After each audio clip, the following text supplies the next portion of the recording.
saying that wrong. I started reading and going to the library this year.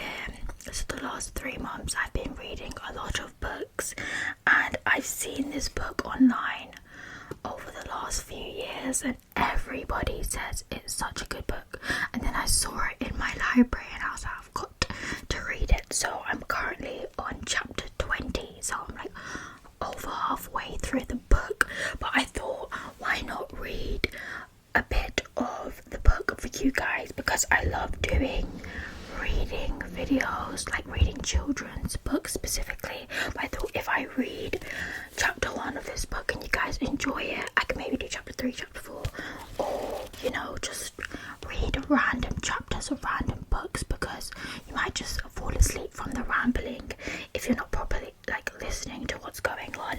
But if you're curious to know how the first chapter goes in this book, then keep watching, because I'm gonna read it to you guys. So get comfy, get a blanket on, get in bed, whether you're going to sleep for the night or you're taking a nap or you're just trying to relax or de-stress. Get comfy and let's start chapter 1. So yeah, I'm already on chapter 20, so I already know what's going on, but we'll read from chapter 1. Okay, let's put this here. Chapter 1. As I sit here with one foot on either side of the ledge, looking down from 12 stories above the streets of Boston, I can't help but think about suicide. Not my own. I like my life enough to want to see it through. I'm more focused on other people and how they ultimately come to the decision to just end their own lives. Do they ever regret it?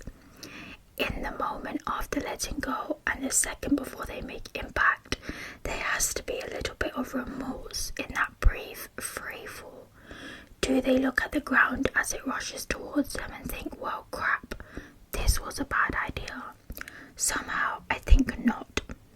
I think about death a lot, particularly today, considering I just 12 hours earlier gave one of the most epic eulogies the people of Plethora, Maine have ever witnessed. Okay, maybe it wasn't the most epic. It very well could be considered the most disastrous. I guess that would depend on whether you were asking my mother or me. My mother, who probably won't speak to me for a solid year after today. Don't get me wrong, the eulogy I delivered wasn't profound enough to make history, like the one Brooke Shields delivered at Michael Jackson's funeral, or the one delivered by Steve Jobs' sister, or Pat Tillman's brother, but it was epic in its own way. I was nervous at first. It was the funeral of the prodigious Andrew Bloom after all, adored mayor of my hometown of Plethora, Maine, owner of the most successful real estate agency within city limits, husband of the highly adored Jenny Bloom, the most revered teaching assistant in all of Plethora, and father of Lily Bloom, the strange girl with the erratic red hair, who once fell in love with a homeless guy and brought great shame upon her family. That would be me. I'm Lily Bloom, and Andrew was my father. As soon as I finished delivering his eulogy today, I caught a flight straight back to Boston and hijacked the first roof I could find. Again, not because I'm suicidal. I have no plans to scale off this roof. I just really needed fresh air and silence, with absolutely no rooftop access and a roommate who likes to hear herself sing. I didn't account for how it could be up here, though. It's not unbearable, but it's not comfortable either. At least I can see the stars. and dead fathers and exasperating roommates and questionable eulogies don't feel so awful when the night sky is clear enough to literally feel the grandeur of the universe. I love it when the sky makes me feel insignificant. I like tonight. Well, let me rephrase this so it is more appropriately reflects my feelings in past tense. I liked tonight, but unfortunately for me, the door was just shoved open so hard. I expect the stairwell to spit a human out onto the rooftop. The door slams shut again, and footsteps move swiftly across the deck. I don't even bother looking up. Whoever it is more than likely won't even notice me back here straddling the ledge to the left of the door. They came out here in such a hurry, it isn't my fault if they assume they're alone.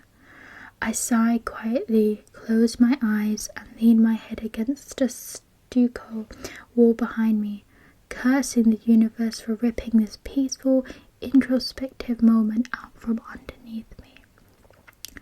The least the universe could do for me today is ensure that it's a woman and not a man. If I'm going to have company, I'd rather it be female.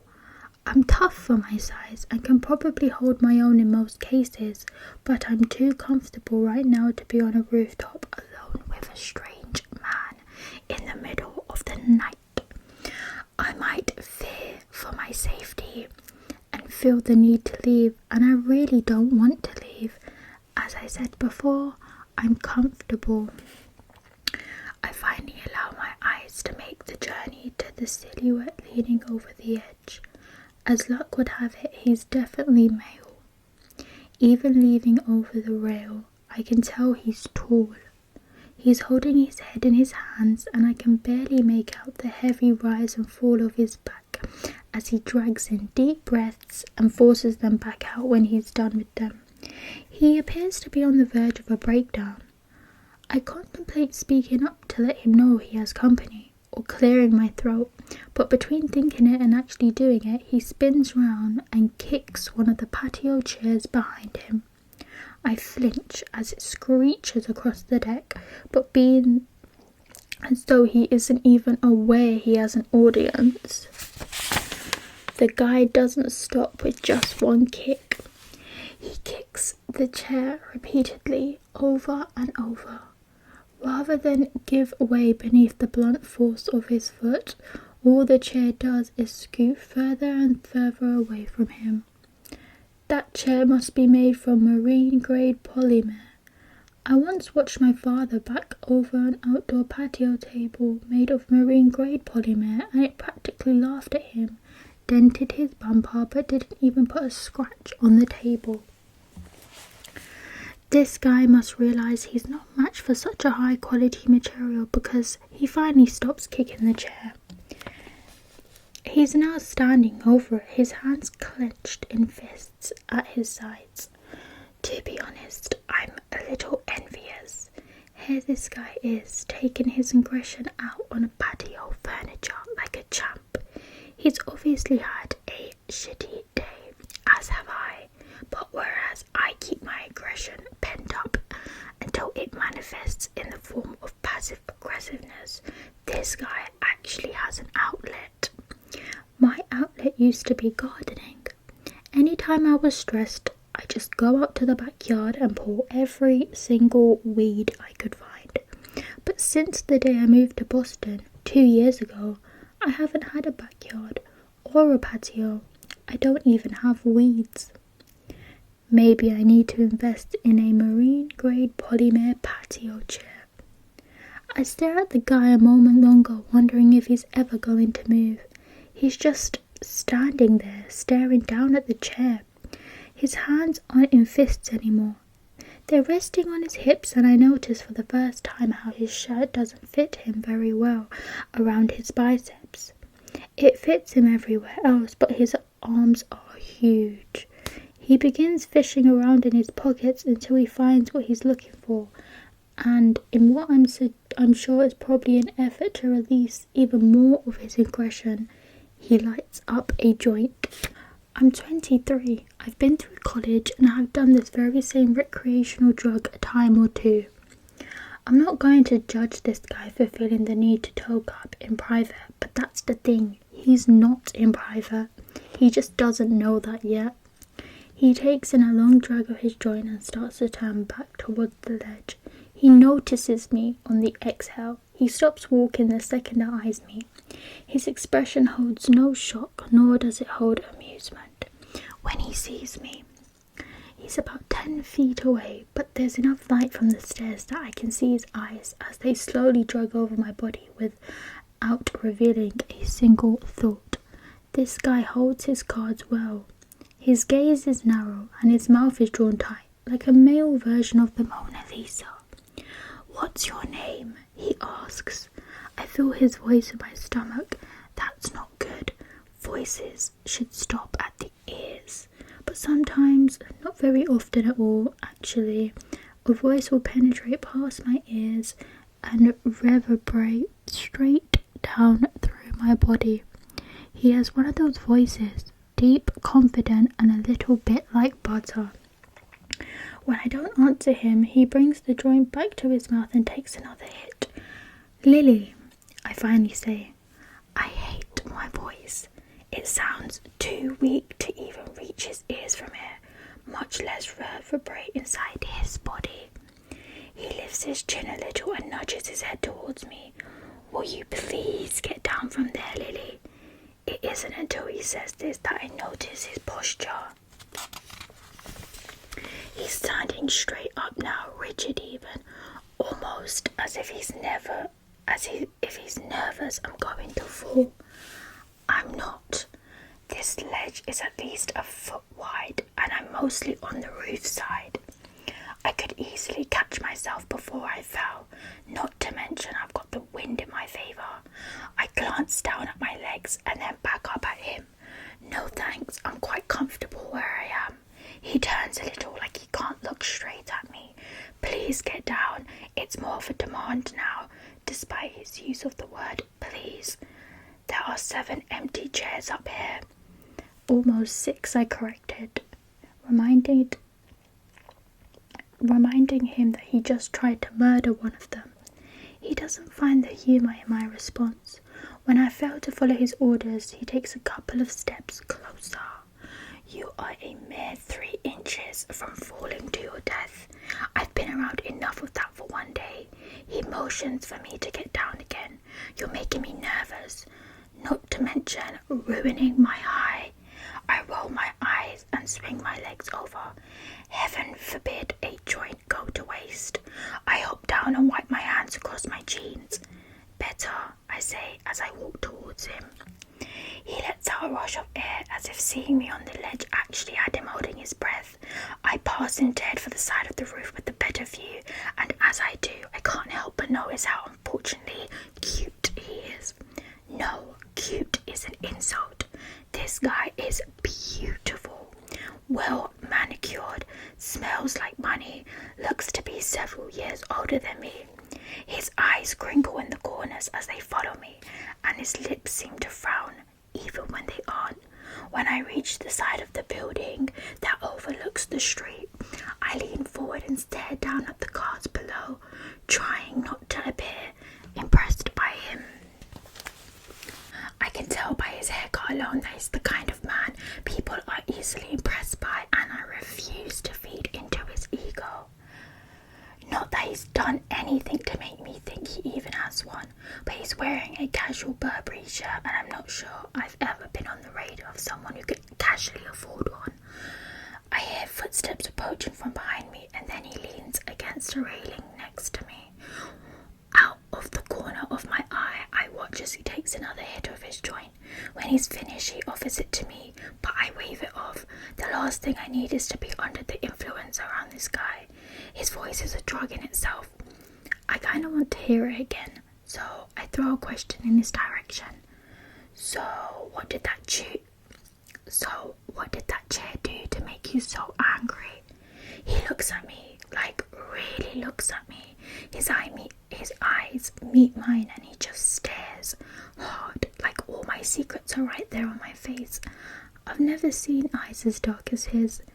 Maybe I have, but they seem darker when they're attached to such an intimidating presence. He doesn't answer my question, but my curiosity isn't easily put to rest. If he's going to force me down from a very peaceful, comfortable ledge, then I expect him to entertain me with answers to my nosy questions. Was it a woman? I inquire. Did she break your heart? He laughs a little with that question. If only my issues were as trivial as matters of the heart. He leans into the wall so that he can face me. What floor do you live on? He licks his fingers and pinches the end of his joint, then puts it back in his pocket. I've never noticed you before. That's because I don't live here. I point in the direction of my apartment. See that insurance building? He squints as he looks in the direction I'm pointing. Yeah, I live in the building next to it. It's too short to see from here. It's only 3 stories tall. He's facing me again, resting his elbow on the ledge. If you live over there, why are you here? Your boyfriend live here or something? His comment somehow makes me feel cheap. It was too easy, an amateurish pickup line. From the looks of this guy, I know he has better skills than that. It makes me think he saves the more difficult pickup lines for the women he deems worthy. You have a nice roof, I tell him. He lifts an eyebrow, waiting for more of an explanation.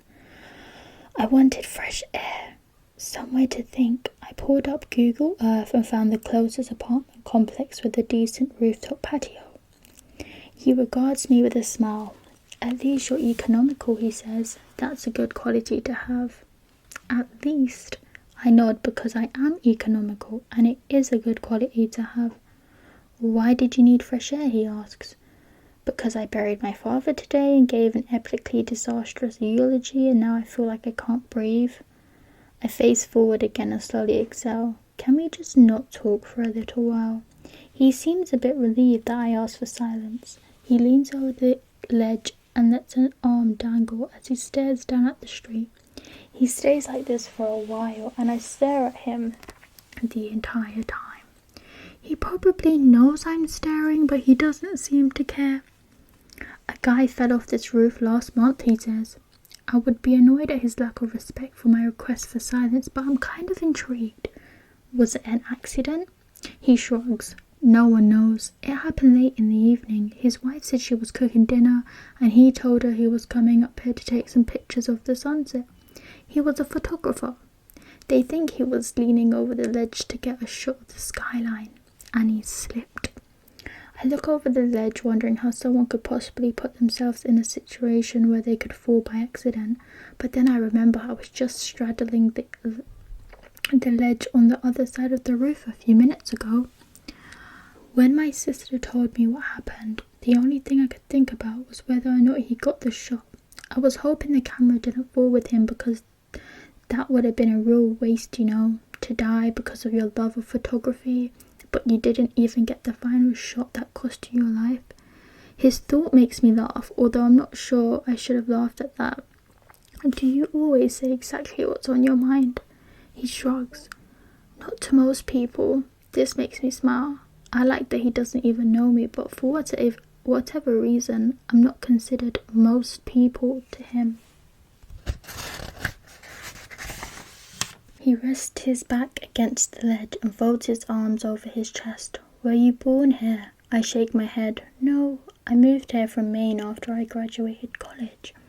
He scrunches up his nose and it's kind of hot, watching this guy dressed in his Burberry shirt with his $200 haircut making silly faces.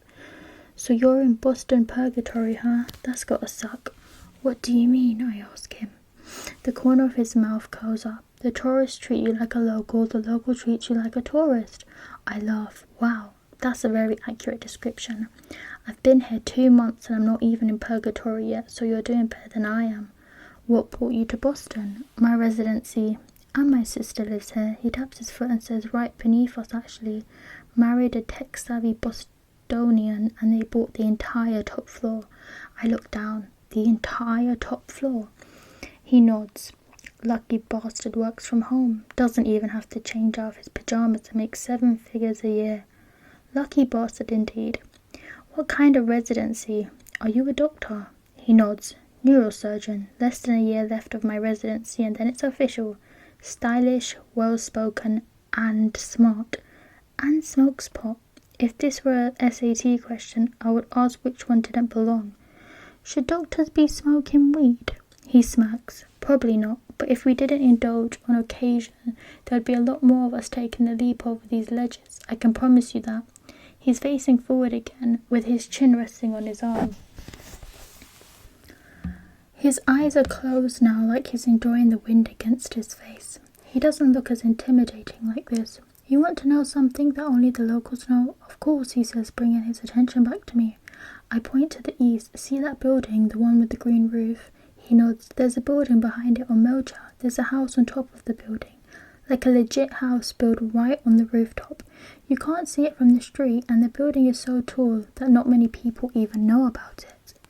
He looks impressed. Really? I nod. I saw it when I was searching Google Earth, so I looked it up. Apparently a permit was granted for the construction in 1982. How cool would that be, to live in a house on top of a building? You'd get the whole roof to yourself, he says. I hadn't thought of that. If I owned it, I would plant gardens up there. I'd have an outlet. Who lives there, he asks. No one really knows. It's one of the great mysteries of Boston. He laughs and then looks at me inquisitively. What's another great mystery of Boston? Your name? As soon as I say it, I slap my hand against my forehead. It sounded so much like a cheesy pickup line. The only thing I can do is laugh at myself. He smiles. It's Ryle, he says. Ryle Kincaid. I sigh, sinking into myself. That's a really great name. Why do you sound sad about it? Because I'd give anything for a great name. You don't like the name Lily. I tilt my head and cock an eyebrow. My last name is Bloom.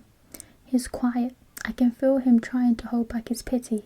I know, it's awful. It's the name of a 2-year-old little girl, not a 23-year-old woman. A 2-year-old girl will have the same name no matter how old she gets. Names aren't something we eventually grow out of, Lily Bloom. Unfortunately for me, I say, but what makes it even worse is that I absolutely love gardening. I love flowers, plants, growing things. It's my passion. It's always been my dream to open a florist shop, but I'm afraid if I did, people wouldn't think my desire was authentic. They would think I was trying to capitalize off my name, and that being a florist isn't really my dream job. Maybe so, he says, but what's that matter? It doesn't, I suppose. I catch myself whispering Lily Blooms quietly. I can see him smiling a little bit. It really is a great name for a florist, but I have a master's degree in business. I'd be downgrading, don't you think? I work for the biggest marketing firm in Boston. Owning your own business isn't downgrading, he says. I raise an eyebrow. Unless it flops. He nods in agreement. Unless it flops, he says. So what's your middle name, Lily Bloom? I groan, which makes him perks up. You mean it gets worse? I drop my head in my hands and nod. Rose. I shake my head. Worse. Violet? I wish. I cringe and then mutter, Blossom. There's a moment of silence. God damn, he says softly. Yeah, Blossom is my mother's maiden name, and my parents thought it was fate that their last names were synonyms, so of course when they had me, a flower was their first choice. Your parents must be real assholes. One of them was. My father died this week. He glances at me. Nice try. I'm not falling for that. I'm serious. That's why I came up here tonight. I think I just needed a good cry. He stares at me suspiciously for a moment to make sure I'm not pulling his leg. He doesn't apologize for the blunder. Instead, his eyes grow a little more curious, like his intrigue is actually authentic. Were you close? That's a hard question. I rest my chin on my arms and look down at the street again. I don't know, I say with a shrug. As his daughter, I loved him, but as a human, I hated him. I can feel him watching me for a moment, and then he says, I like that. Your honesty. He likes my honesty. I think I might be blushing. We're both quiet again for a while, and then he says, Do you ever wish people were more transparent? How so? He picks out a piece of chipped stucco with his thumb until it breaks loose. He flicks it over the edge. I feel like everyone fakes who they really are when deep down we're all equal amounts of screwed up. Some of us are just better at hiding it than others. Either his high is setting in or he's just very introspective. Either way, I'm okay with it. My favourite conversations are the ones with no real answers. I don't think being a little guarded is a negative thing. I say, naked truths aren't always pretty. He stares at me for a moment. Naked truths, he repeats. I like that. He turns around and walks to the middle of the rooftop. He adjusts the back of one of the patio lounges behind me and lowers himself onto it. It's the kind you lie on, so he pulls his hands behind his head and looks up at the sky. I claim the one next to him and adjust it until I'm in the same position as him. Tell me a naked truth, Lily. Pertaining to what? He shrugs. I don't know. Something you aren't proud of, something that will make me feel a little less screwed up on the inside. He's staring up at the sky, waiting on me to answer. My eyes follow the line of his jaw, the curve of his cheek, the outline of his lips. His eyebrows are drawn together in contemplation. I don't understand why, but he seems to need conversation right now. I think about his question and try to find an honest answer. When I come up with one, I look away from him and back up to the sky. My father was abusive. Not to me, to my mother. He would get so angry when they fought that sometimes he would hit her. When that happened, he would spend the next week or two making up for it. He would do things like buy her flowers or take us out to a nice dinner. Sometimes he would buy me stuff because he knew I hated it when they fought. When I was a kid, I found myself looking forward to the nights they would fight because I knew if he hit her, the 2 weeks that followed would be great. I pause. I'm not sure I've ever admitted that to myself. Of course, if I could, I would have made it to where he never touched her. But the abuse was inevitable with their marriage and it became our norm. When I got older, I realised that not doing something about it just made me just as guilty. I spent most of my life hating him for being such a bad person, but I'm not so sure I'm much better. Maybe we're both bad people. Ryle looks over at me with a thoughtful expression. Liddy, he says pointedly, there is no such thing as bad people. We're all just people who sometimes do bad things. I open my mouth to respond, but his words strike me silent. We're all just people who sometimes do bad things. I guess that's true in a way. No one is exclusively bad, nor is anyone exclusively good. Some are just forced to work harder and suppressing the bad. Your turn, I tell him. Based on his reaction, I think he might not want to play his own game. He sighs heavily and runs a hand through his hair. He opens his mouth to speak and then clamps it shut again. He thinks for a bit and then finally speaks. I watched a little boy die tonight. His voice is despondent. He was only 5 years old. He and his brother found a gun in his parents' bedroom. The younger brother was holding it and it went off by accident. My stomach flips. I think this may be a little too much truth for me. There was nothing that could be done by the time he made it to the operating table. Everyone around, nurses, other doctors, they all felt so sorry for the family. Those poor parents, they said. But when I had to walk into the waiting room and tell those parents that their child didn't make it, I didn't feel an ounce of sorrow for them. I wanted them to suffer. I wanted them to feel the weight of their ignorance for keeping a loaded gun within access of 2 innocent children. I wanted them to know that not only did they just lose a child, they just ruined the entire life of the one who accidentally pulled the trigger. Jesus Christ, I wasn't prepared for something so heavy. I can't even conceive how a family moves past that. That poor boy's brother, I say. I can't imagine what that's going to do to him, seeing something like that. Ralph flicked something off the knee of his jeans. It will destroy him for life, that's what it will do.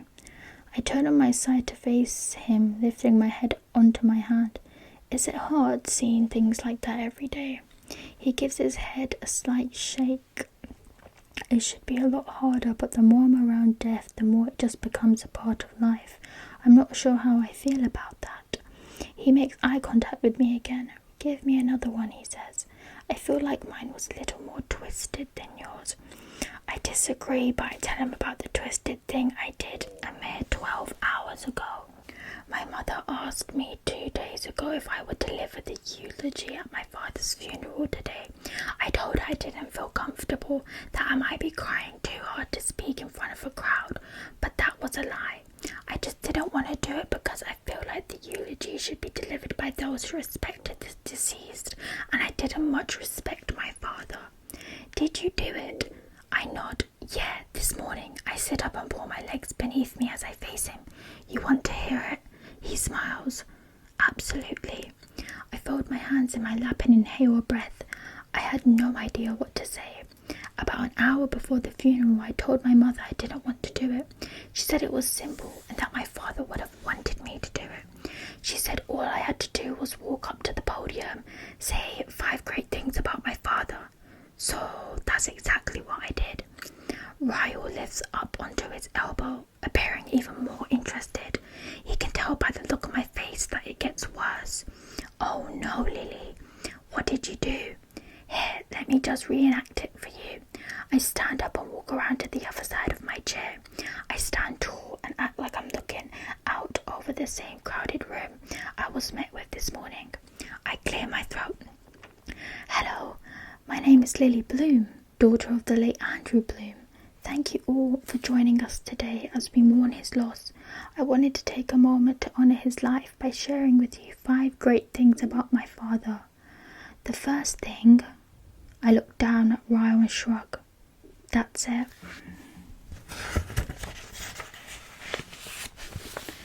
He sits up. What do you mean? I take a seat on my lounge chair and lie back down. I stood up there for 2 solid minutes without saying another word. There wasn't one great thing I could say about that man, so I just stared silently at the crowd until my mother realised what I was doing and had my uncle remove me from the podium. Ryle tilts his head. Are you kidding me? You gave the anti-eulogy at your own father's funeral. I nod. I'm not proud of it. I mean, if I had it my way, he would have been a much better person. I would have stood up there and talked for an hour. Ryle lies back down. Wow, he says, shaking his head. You're kind of my hero. You just roasted a dead guy. That's tacky. Yeah, well, naked truth hurts. I laugh. Your turn. I can't top that, he says. I'm sure you can come close. I'm not sure I can.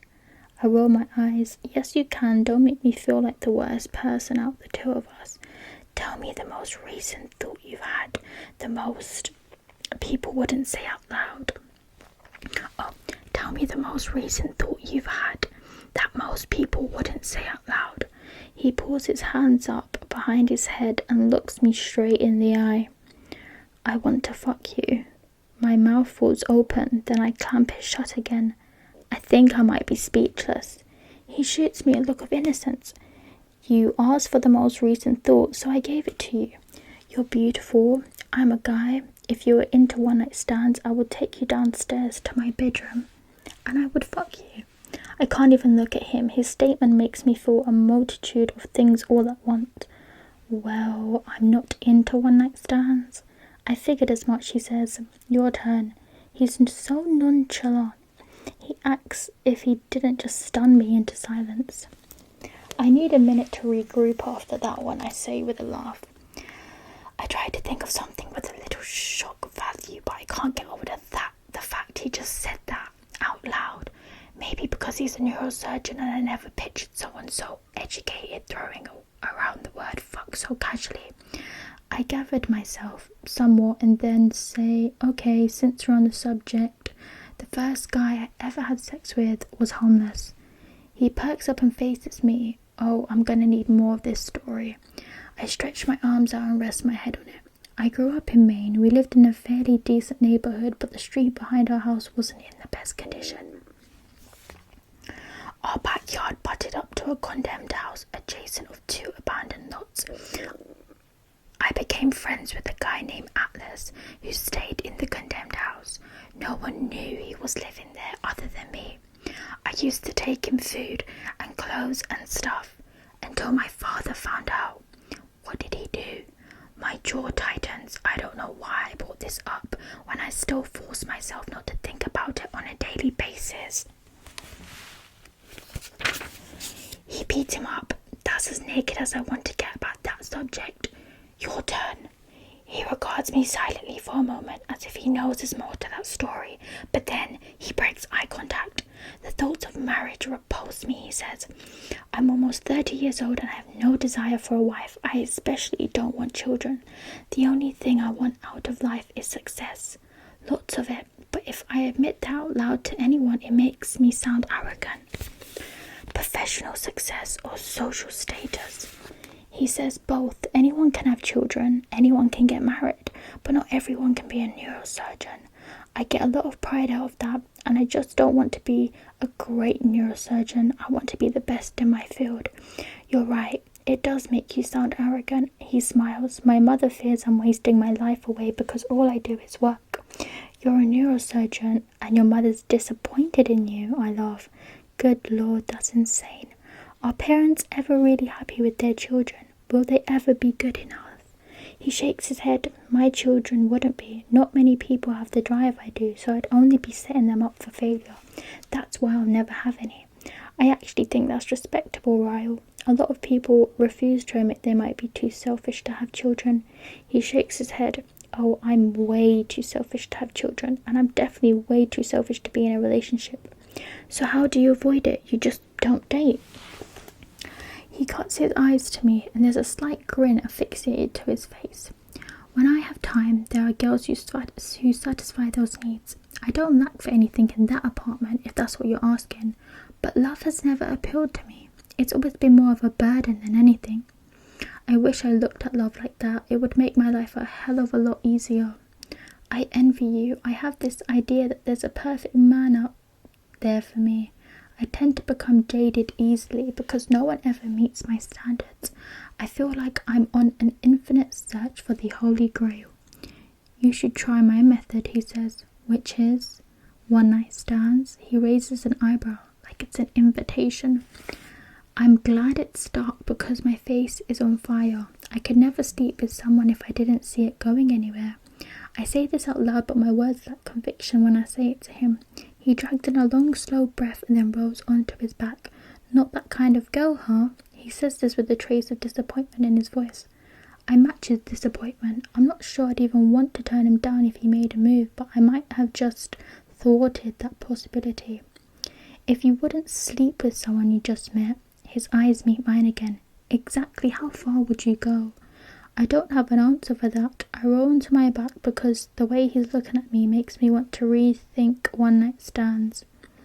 I'm not necessarily against them, I suppose. I've just never been propositioned for one by someone I would consider it with.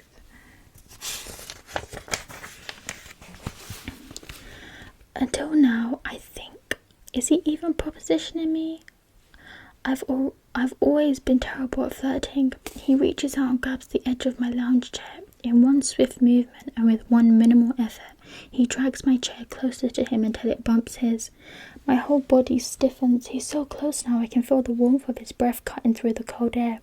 If I were to look at him, his face would be mere inches from mine. I refuse to look at him because he'd probably kiss me, and I know absolutely nothing about this guy other than a couple of naked truths, but that doesn't weigh on my conscience at all when he rests a heavy hand on my stomach. How far would you go, Lily? His voice is decadent, smooth. It travels straight to my toes. I don't know, I whisper. His fingers begin to crawl towards the hem of my shirt. He begins to slowly inch it upwards where the sliver of my stomach is showing. Oh, Jesus, I whisper, feeling the warmth from his hand as he slides it up my stomach. Against my better judgment, I face him again, and the look in his eye completely captivates me. He looks hopeful and hungry and completely confident. He sinks his teeth into his bottom lip as his hand begins to tease its way up my shirt. I know he can feel my heart thrashing around in my chest. Hell, he can probably hear it. Is this too far? He asks. I don't know where this side of me is coming from, but I shake my head and say, not even close. With a grin, his fingers brush the underneath of my bra, lightly trickling over my skin that is now covered in chills. As soon as my eyelids fall shut, the piercing of a ring rips through the air. His hand stiffens when we both realise it's a phone. His phone. He drops his forehead to my shoulder. Damn it. I frown when his hand slips out from beneath my shirt. He fumbles in his pocket for his phone, standing up and walking several feet away from me to take the call. Dr. Kincaid, he says. He listens intently, his hand gripping the back of his neck. What about Roberts? I'm not even supposed to be on call right now. More silence is followed with, yeah, give me 10 minutes, on my way. He ends the call and slides his phone back in his pocket. When he turns to face me, he looks a little disappointed. He points to the door that leads to the stairwell. I have to. I nod. It's fine. He considers me for a moment and then holds up a finger. Don't move, he says, reaching for his phone again. He walks closer and holds it up as if he's about to snap a picture of me. I almost object, but I don't even know why. I'm fully clothed. It just doesn't feel that way for some reason. He snaps a picture of me lying in the lounge chair, my arms relaxed above my head. I have no idea what he plans to do with that picture, but I like that he took it. I like that he had the urge to remember what I look like, even though he knows he'll never see me again. He stares at the photo on his screen for a few seconds and smiles.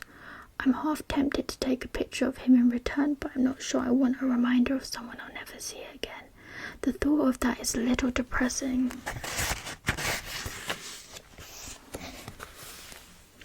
It was nice meeting you, Lily Bloom. I hope you defy the odds of most dreams and actually accomplish yours. I smile, equally stunned and confused by this guy. I'm not sure that I've ever spent time with someone like him before. Someone of a completely different lifestyle and tax bracket. I probably never will again, but I'm pleasantly surprised to see that we aren't all that different. Misconception confirmed. He looks down at his feet for a moment as he stands in somewhat of an unsure pose. It's as if he's suspended between the desire to say something else to me and the need to leave. He glances at me one last time. This time, without so much of a poker face, I can see the disappointment in the set of his mouth, before he turns and walks in the other direction. He opens the door, and I can hear his footsteps fade as he rushes down the stairwell. I'm alone on the rooftop once again, but to my surprise, I'm a little saddened by that now. And that is the end of chapter 1. That was a long chapter. It was longer than I thought it'd be, but that was chapter 1.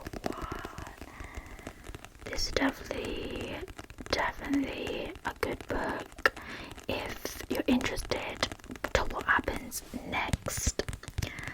Get this book because it's really good. Or maybe I could read like chapter 2, chapter 3. I could read the whole book.